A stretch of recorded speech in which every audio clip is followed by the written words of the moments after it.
আন্দোলন শুরু হওয়ার পরপরই যখন পুলিশের চাপ বা নানা ধরনের জায়গা থেকে চাপ দেওয়া হচ্ছিল, তারা কিন্তু তাদের যে সহযোদ্ধাদের বলে গিয়েছিলেন, আমরা যদি কখনো আটকও হই এবং আমাদের দিয়ে যদি এরকম কোনো বিবৃতি আসেও, তোমরা সেটা ধর্তব্যের মধ্যে নিবা না, তোমরা তোমাদের আন্দোলন চালিয়ে যাবা।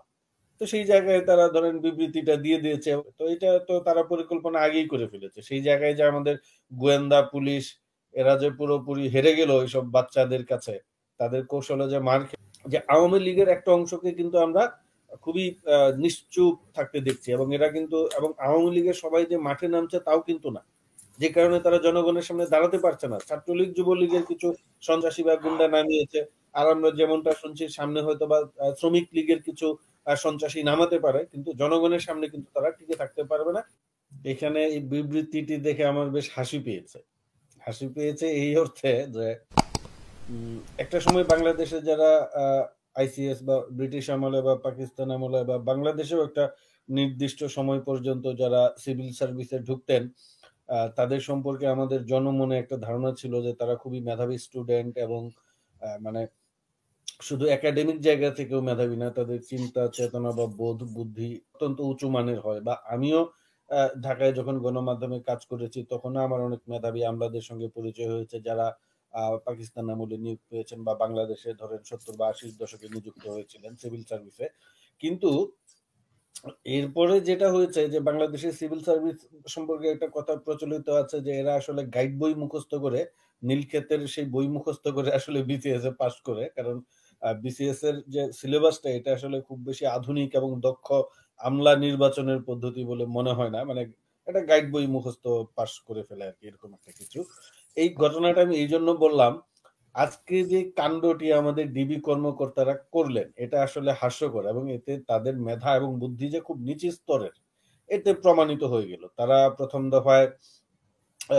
দফায় সমন্বয়কদের ধরে নিয়ে তারা গুম করে পিটিয়েছেন, তারপরে আবার ছেড়ে দিয়েছেন, যেখান থেকে ধরে নিয়েছেন সেখানেই ছেড়ে দিয়েছেন।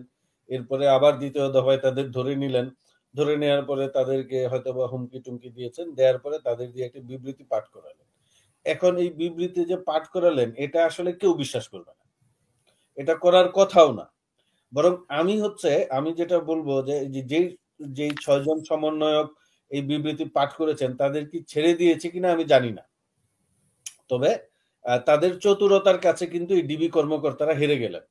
মানে তাদের চতুরতার জায়গাটাই হচ্ছে এই ৬ জনকে ধরেন আরেক দফা পিটাতে পারতেন, বিভিন্ন মামলায় যুক্ত করতে পারতেন, হুমকি দিতে পারতেন, ভয় দেখাতে পারতেন। এই ৬ জন কিন্তু সেই নির্যাতনের তারা তো এক দফা মারধর খেয়েছে। আমরা দেখেছি নাহিদ ইসলামকে পাশবিকভাবে মারা হয়েছে। অভি বলেছেন, আসিফ মাহমুদ বলেছেন যে তাকে ওষুধ দিয়ে ঘুম পাড়িয়ে রাখা হতো। মানে তাকে ড্রাগড করা হয়েছে বা পয়জনও দেওয়া হতে পারে, অসম্ভব কিছু না। হাউএভার এই ৭ জন যে বুদ্ধিটা আমি এই ৭ জনের বুদ্ধিমত্তার তারিফ করছি এবং তাদেরকে ধন্যবাদ দিতে চাই যে তারা চিন্তা করেছেন ঠিক আছে ডিবি যে আমাদের প্রেশার দিচ্ছে আমরা প্রেশার দিয়ে আমরা বিবৃতিটা দিয়ে দেই। কিন্তু তারা কিন্তু একটা কাজ করেছেন, তারা কিন্তু এই আন্দোলন শুরু হওয়ার আগে বা আন্দোলন শুরু হওয়ার পরপরই যখন পুলিশের চাপ বা নানা ধরনের জায়গা থেকে চাপ দেওয়া হচ্ছিল, তারা কিন্তু তাদের যে সহযোদ্ধাদের বলে গিয়েছিলেন আমরা যদি কখনো আটকও হই এবং আমাদের দিয়ে যদি এরকম কোনো বিবৃতি আসেও, তোমরা সেটা ধর্তব্যের মধ্যে নিবা না, তোমরা তোমাদের আন্দোলন চালিয়ে যাবা। তো সেই জায়গায় তারা ধরেন বিবৃতিটা দিয়ে দিয়েছে এবং দেখলাম আমাদের যে ডিবি কর্মকর্তা আছে হারুন, উনি যেই কাজটা করেন খাবার দাবারের প্রতি মনে হয় উনার খুব একটা ঝোঁক। উনি সবাইকে নিয়ে বসে খান রাজা রাজাদের মতো। তো উনি আবার এদের সঙ্গে খাওয়ার একটা ছবি দিয়েছেন, দেয়ার এরকম একটা হয়েছে বিবৃতি দিয়েছে। এই বিবৃতি কিন্তু দেশের ছাত্র সমাজ মানে নাই।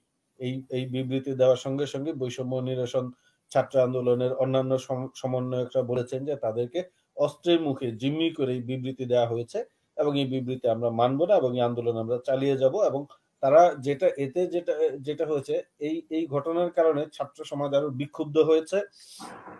ছাত্র সমাজ হয়তোবা ঘটনার দ্রুতই যে মাঠে নামতে পারে, আমার মনে হয় এই ঘটনা তাদেরকে আরো বিক্ষুব্ধ করবে এবং আবার যেটা এখন এই মুহূর্তে রাজপথে একটু আন্দোলন ছিল, যেটা তারা অনেক দূরে ছিল বলে মনে হয়, মানে একটু পজ নিচ্ছিল আন্দোলনে, সেই জায়গাটা থেকে তারা আমার মনে হয় দ্রুতই ফিরে আসবে এবং আমি মনে করি এই ধরনের অকর্মণ্য এবং অযোগ্য আমলা পুলিশ কর্মকর্তারাই এই সরকারকে ডুবাচ্ছে, আর্মিকে ডুবাচ্ছে।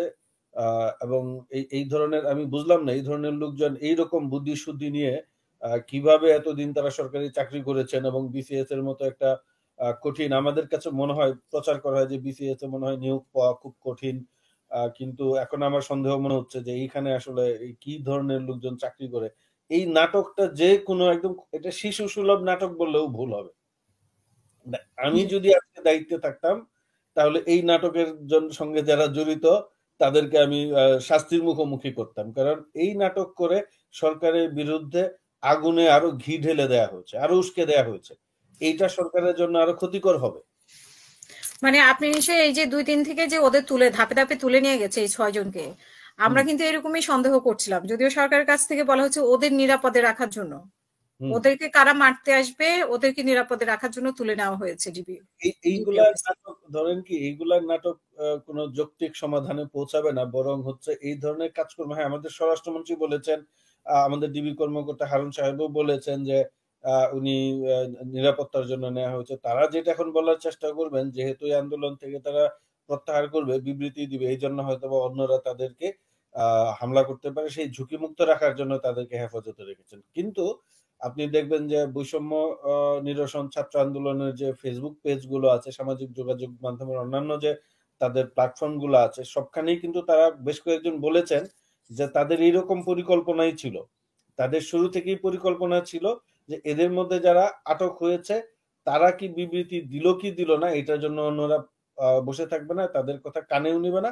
আন্দোলনের মতো চলবে। তো এটা তো তারা পরিকল্পনা আগেই করে ফেলেছে। সেই জায়গায় যে আমাদের গোয়েন্দা পুলিশ এরা যে পুরোপুরি হেরে গেল এইসব বাচ্চাদের কাছে, তাদের কৌশলে যে মার খেলো। বরং আমি আমি মনে করি যে এইসব নির্বোধ এবং বুদ্ধিহীন কর্মকর্তাদের আসলে বিচারের মুখোমুখি করা উচিত।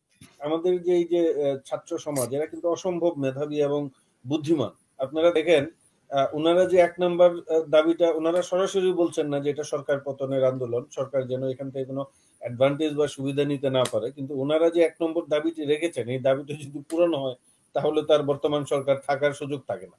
মানে আপনি একটা দেশের নির্বাহী বিভাগের প্রধান বা সরকার প্রধান এরকম ২-৩০০ বা অগণিত মানুষ হত্যার দায় নিয়ে জাতির কাছে প্রকাশ্যে ক্ষমা চাইছেন। এরপরে তো উনি এই পদে থাকার নৈতিক ভিত্তি হারাবেন এবং থাকতে পারবেনও না। কারণ এরপরেই কিন্তু গণ অভ্যুত্থান হয়ে যাবে। তার দলের ভিতর থেকে অভ্যুত্থান হতে পারে। কারণ এরকম হত্যার দায় উনি যখন প্রধানমন্ত্রী হিসেবে স্বীকার করে জাতির কাছে ক্ষমা প্রার্থনা করবেন তখন এই হত্যার দায় আওয়ামী লীগের উপরে এসে বর্তাবে। এখন এই দলের সবাই তো এই ঘটনার দায় নিতে চাইবে না। যে কারণে আমি যেখানে বলছিলাম যেখানে আমরা থেমে গেলাম যে আওয়ামী লীগের একটা অংশকে কিন্তু আমরা খুবই নিশ্চুপ থাকতে দেখছি এবং এরা কিন্তু এবং আওয়ামী লীগের সবাই যে মাঠে নামছে তাও কিন্তু না। যে কারণে তারা জনগণের সামনে দাঁড়াতে পারছে না। ছাত্রলীগ, যুবলীগের কিছু সন্ত্রাসী বা গুন্ডা নামিয়েছে। আর আমরা যেমনটা শুনছি সামনে হয়তোবা শ্রমিক লীগের কিছু সন্ত্রাসী নামাতে পারে। কিন্তু জনগণের সামনে কিন্তু তারা টিকে থাকতে পারবে না। বড় একটা অংশ কিন্তু জনগণের এই এই উনি যেটা বললেন এই সমন্বয়ক এই ভদ্রলোক শিক্ষার্থী যেটা বললেন যে বড় একটা অংশ বলবো কি আমি মনে করি এখন ৮০-৯০% মানুষ এই মুক্তিকামী এই অবস্থা থেকে যারা মুক্তির জন্য লড়াই করছে তাদের সঙ্গেই আছে বলে আমিও মনে করি। হ্যাঁ, অনেক ধন্যবাদ। আসলে সমন্বয়ক ওদের নেতৃত্বের জন্য কিছু সমন্বয়ক হয়তো ওরা সামনে রাখে। কিন্তু সবাই ওরা কিন্তু একই সূত্রেই বাঁধা। হ্যাঁ, এবং হ্যাঁ, হ্যাঁ। কখন যে কি সমন্বয়ক হচ্ছে এই যে ৬ জন শেষে হয়ে গেল, এই ৬ জন সামনে আসলো। মানে আবারও এটা আসবে কিছু। হুম। ২ টা লাইন কিন্তু খুব এই আন্দোলনে একটা লাইন জহির রায়হানের যে আরেক ফাল্গুন উপন্যাসের একটা লাইন আ খুব করে লেখা হচ্ছে যে সামনের ফাল্গুনে আমরা বা আরেক ফাল্গুনে আমরা দ্বিগুণ হব। তো আজকে এই যে এই ছেলেপেলেদের দিয়ে যে বিবৃতি পাঠ করানো হলো, এরপরেই দেখলাম যে আরেকটা ছবি ঘুরে বেড়াচ্ছে যে এই ফাল্গুনে না, এই হুম। বর্ষাতেই আমরা দ্বিগুণ হব। আর আরেকটা যেটা হচ্ছে ভারতে যখন আপনার নকশালবাড়ি আন্দোলন চলে তখন ওদেরকে ধরে নিয়ে যখন নির্যাতন করে ভারতের পুলিশ বা একই কায়দায় যে আমাদের এখানে যেরকম আন্দোলন দমন করছে, মেরে ফেলতো, ক্রস ফায়ার করতো বা পঙ্গু করে দিত। তখন ওদেরকে যখন ঠিকানা লেখা হতো যে এরকম যে তোমার ঠিকানার নাম ঠিকানা বলো তো তখন ওরা বলতো যে আমার ঠিকানা ভারতবর্ষ। মানে পুরা ভারতেই তারা ছড়িয়ে গিয়েছে বা গণ আন্দোলন।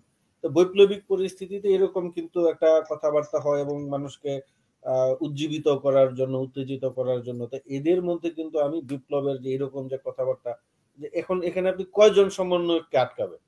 এরা হুম, সবাই তো সমন্বয়ক। আপনি হুম। ৭ জনকে ধরছেন, বিবৃতি দেওয়াইছেন ৬ জনকে দিয়ে।